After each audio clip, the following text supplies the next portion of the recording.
Silver would close the gap upward. Something is big with gold. And I almost hate saying it, but something is going, I've been saying something's happening with gold. The US has become a net importer, and massive deliveries, and everyone talking about revaluation and Trump coming out. You mentioned at the onset, his quote was the golden rule of negotiating excess. He who has the gold makes the rules. Thank you.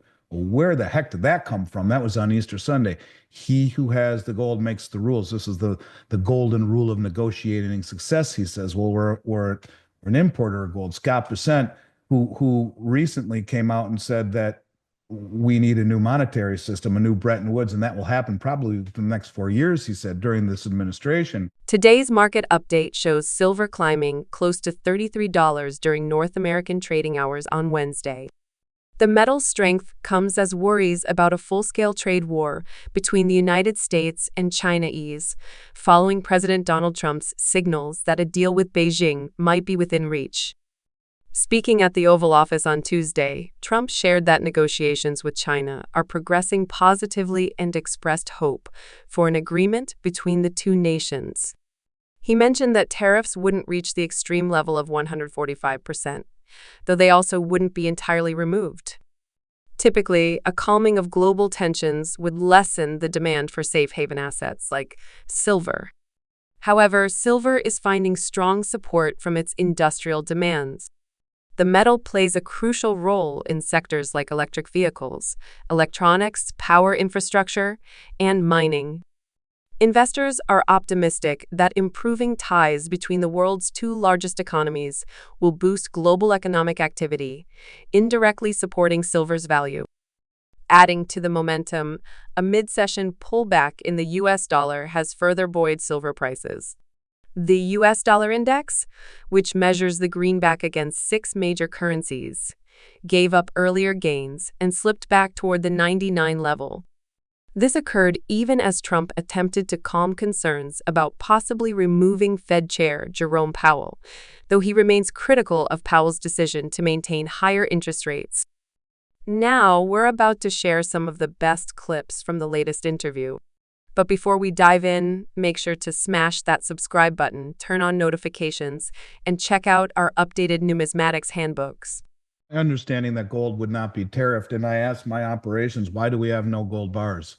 Virtually none. I mean, we had some, but not a lot. And he was saying that the tariffs for the Swiss bars are too high. Now, I don't know if he's mistaken or not, but that's what he told me, that the bars are being tariffed. Maybe it's because they're not sovereign coins. I don't know. And maybe he's wrong, but as far as I was led to believe that gold was not going to be tariffed, but maybe it's investable gold or 1 ounce gold bars or whatever it is. I will just simply tell you that maybe it's a result of the tariffs. They're becoming very, very hard to get. It's much easier for me to get sovereign minted coins right now than it is 1 ounce gold bars, which were always the easiest thing in the world to get. But no, other than that, there hasn't been a lot of talk on it. But look, there's something called Triffin's dilemma, which is something that the White House has written about. There was a great piece done by Mike Maloney, and he talks about this. He says the White House acknowledged the fact that Triffin's dilemma basically says if you're the world reserve currency, there is no choice but to run trade deficits. You cannot do enough commerce to make up for the fact that the world needs dollars and more and more and more dollars, and you can't buy enough from these countries to give them enough dollars. And so we have to export dollars. We will always have a trade imbalance. And you have to wonder, does Trump understand this? Does he not understand this? Or does he understand it and he's trying to incentivize this? Could it be a continuation of the too stupid to be stupid that we saw in the previous administration, just on a different hat? In other words, why not extend an olive branch to these countries instead of going more with the stick and threatening with tariffs that are actually sanctions and huge tariffs. These countries, I think, these are the countries, as I've said on your show before, that take our currency for our paper. They take our paper for their goods, rather, and they're the ones who then recycle back into treasuries, which keep interest rates low, which keep the goods that we buy cheap, which keeps our asset prices high, and has enabled us to live like kings. Do we really want to go down that road where no longer are they buying our treasuries or wanting to hold our dollars and moving away from it, which would make asset prices fall, which would make goods much more expensive, and would make our standard of living much lower. Ultimately, would that be the onset of a reset? Maybe. I don't know, but someone should explain to him Triffin's dilemma. If not, and look, I voted for Trump and I'd vote for him again, and I'm glad he's here. And I'm not rallying against him, but what I am saying is that you have to wonder what his motivation is, and you would think he would understand something as basic as that. As you are buying mining shares and choose jurisdictions where it's less likely to see that happen.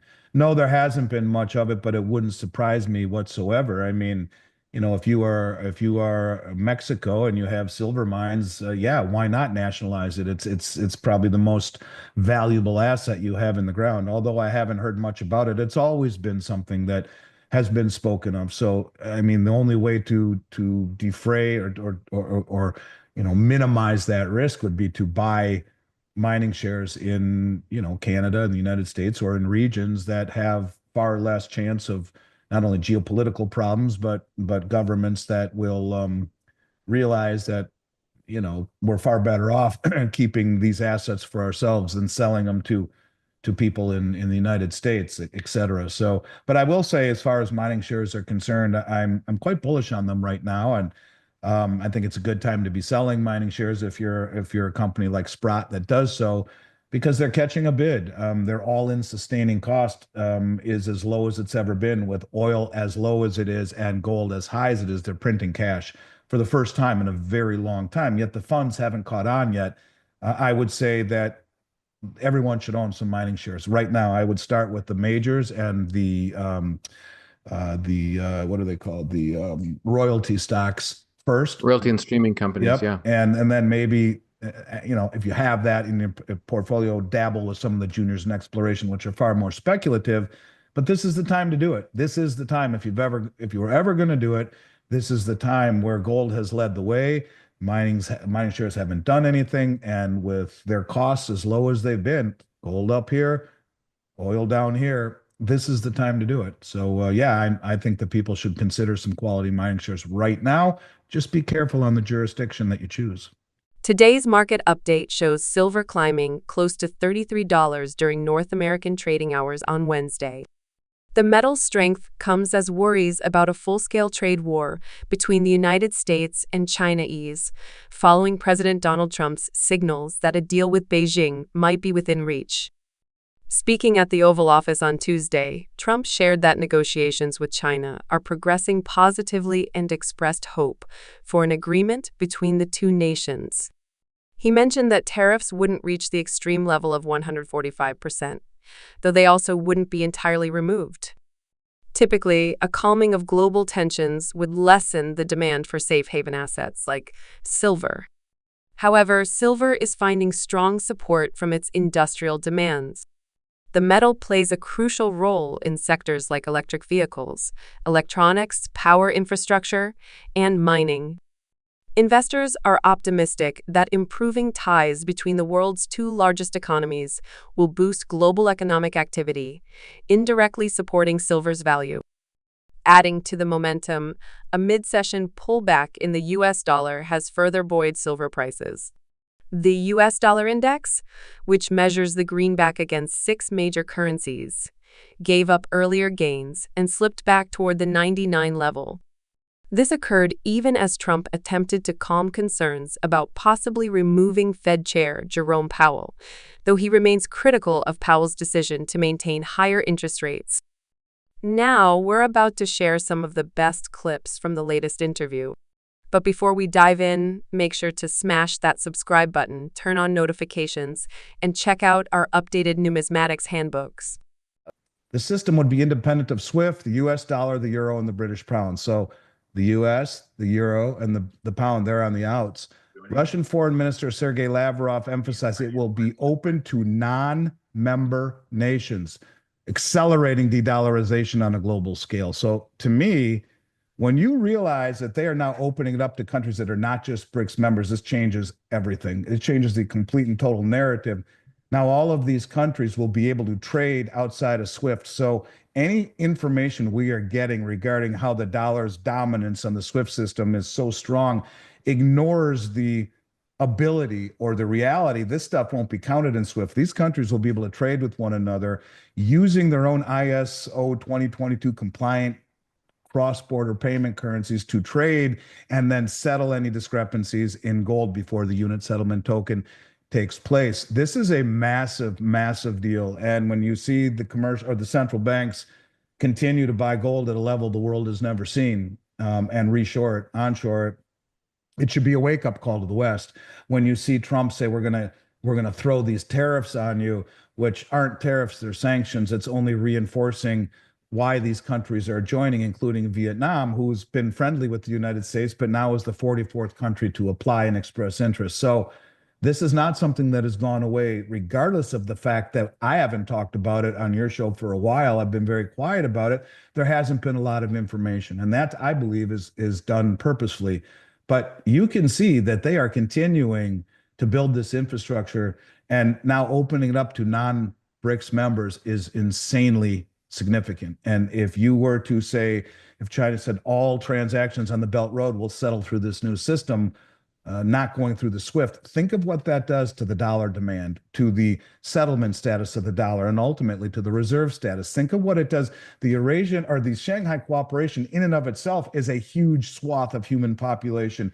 You put all of these countries together, along with all of their resources. This is something that should certainly not be underestimated. And I think it's easier for a lot of the pundits out there to blow off what the BRICS are trying to do when it's just the 9 countries. You talk about adding potentially hundreds of countries. There's over 150 countries on the Belt Road. You're talking a whole different ball of wax. I don't care how small they are. The common denominator in all of these other countries, whether it be in the Eurasian Economic Union, whether it be in the Shanghai Cooperation Organization or in the Belt Road, they are all significantly located in strategic areas, both either on land or bordering water, or more relevant, strategic to all of the natural resources they have. So this is a trend that is accelerating, and they don't need the BIS to do it anymore. They're doing it themselves. So stay tuned. I think you will see more and more and more information rear its head on the significance of the BRICS expansion. Something's going on with gold. And, Judy Shelton, Trump told me he's going to issue, she said that on my show. I don't know if she said it on yours, but he's going to issue treasuries backed by gold July 4th, 2026. He told me that, she said. Something's going on with gold. I believe it is quietly being reintegrated, or really reintegrated into the monetary system. No one knows about it yet. Drop a gold coin on the table with some of your friends who don't follow your work done again and see if they can talk to you for 60 seconds about it. They can't. The public isn't aware of it yet. It's the big money, the central banks, the commercial banks, the family offices, the sovereign wealth funds. Okay, they get it. No one else does. Nobody does. And to me, gold is going to go a whole hell of a lot higher, if I had to guess. I really do believe that, higher than people think. And silver is a coiled spring. It's been held down for so long. Who knows what the real price is? But we've always talked about historically silver lags behind gold. That's true. And when it catches up, it's 2 to 5 times the performance in terms of percentage gain. But the gold silver ratio is your timing signal. You go back through history, anytime it gets to 80 to 1, it's time to go heavy into silver anytime. And it's only touched 100 to 1 3 or 4 times in the last 200 years. I mean, literally. And every single time it's got anywhere near, then it shoots right back down, which I would expect silver to greatly outperform percentage wise, according to historical norms, according to geological ratios, according to, I look at China, and I talk about this all the time. I've said it on your show 1,000 times. They're the second largest producer in the world. Why are they flying around the world, going to Peru and buying doré and concentrate and all around Latin America right from the miners? This disintermediates the acquisition. No one knows how much they're buying. It doesn't affect the price. And if they are the second largest producer, why the hell, if it's not doing anything, why would they fly around and buy concentrate and doré, pay double what the West will, send it back and refine it? Why is Russia buying it for their stockpile? Why has India bought 7, 8, 900 million ounces over the last 5 years? Why? Because they understand what's going on. They're playing the long game. They get it. If it weren't for the naked short positions that have been destroying the prices of gold and silver for all these years, Silver would be massively higher if it weren't for the military industrial complex needing silver to make bombs to blow up countries. And then that same military industrial complex, AKA BlackRock, who is the primary custodian along with JP Morgan of SLV and GLD, they own the majority of the military contractors. So they blow up the countries with the bombs that they make with cheap silver, and then they get the reconstruction contracts. It's a sweet deal for them. That's why silver has been cheap. That game is coming to an end. The delivery mechanism is what is destroying their ability to manipulate. And if Basel III is as significant as we think it will be coming this July, it is the ability to naked short and lease gold that has enabled them to continue this game of gold and silver suppression. Maybe that's coming to an end. Switching gears, what's your take on Andy Schectman's recent prediction that gold could surpass $4,000? Do you agree, or do you think the situation will unfold differently? Are we finally stepping into that explosive bull market he's been forecasting, or could this just be another cycle top? And more importantly, are you stacking precious metals right now? Are you focused on physical gold and silver, or are you taking a look at mining stocks? Share your thoughts and price targets down below. I'm reading every single comment. Stay sharp out there. The financial world is moving quickly, and opportunities like these don't stick around for long. Now, check out the next video right here. Trust me, you won't want to miss it, and I'll catch you on the other side.